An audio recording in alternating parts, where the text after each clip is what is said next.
And we realized later that was the right one, because the other one could have been terrible. We don't really know why we chose that one, but you just thank the stars that you did. This happened to me when I was 18. I just got kicked out of high school. I was at home in Toronto living with my dad, and he wasn't happy. I wasn't really working. I was trying to do music, but didn't know how to do it. So I was kind of working construction. He wanted me to go to college, but I wanted to do this. And so I figured, I had a girlfriend at the time where I saw this ad in the paper for the Toronto Music Awards, and I said, oh, maybe that's a good idea where I could buy tickets to this and there'll be a manager or maybe a record label or some other musicians, and that'll be like the start, you know? Because I didn't even have a band at the time. Bought these tickets, sat in the nosebleeds for 2 hours watching the worst music I've ever heard in my life. And you know, this is that moment. I was like, we gotta get out of here. Like I can't take this anymore. It's hurting my soul. And we were about to get up, and then we kind of looked at each other like, okay, there's one more band to come on. The awards were done. I heard the name of the band, but didn't really know their music. It was like, we should stay. So we sat our butts back down. Band came out. In like the first 30 seconds, I had that moment where I was like, oh, here's the difference. Everything else before this was like entertainment. They were trying to entertain us.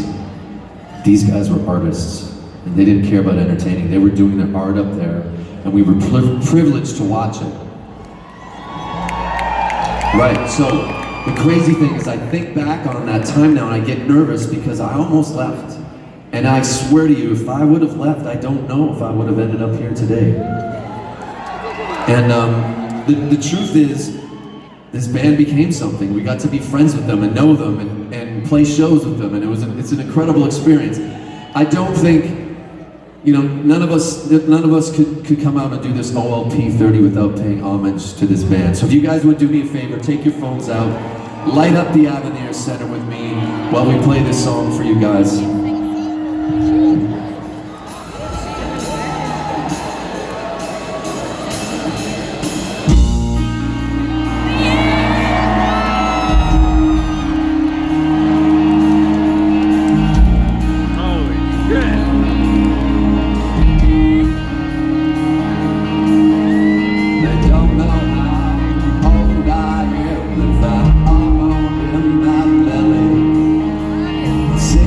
Century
Thank you.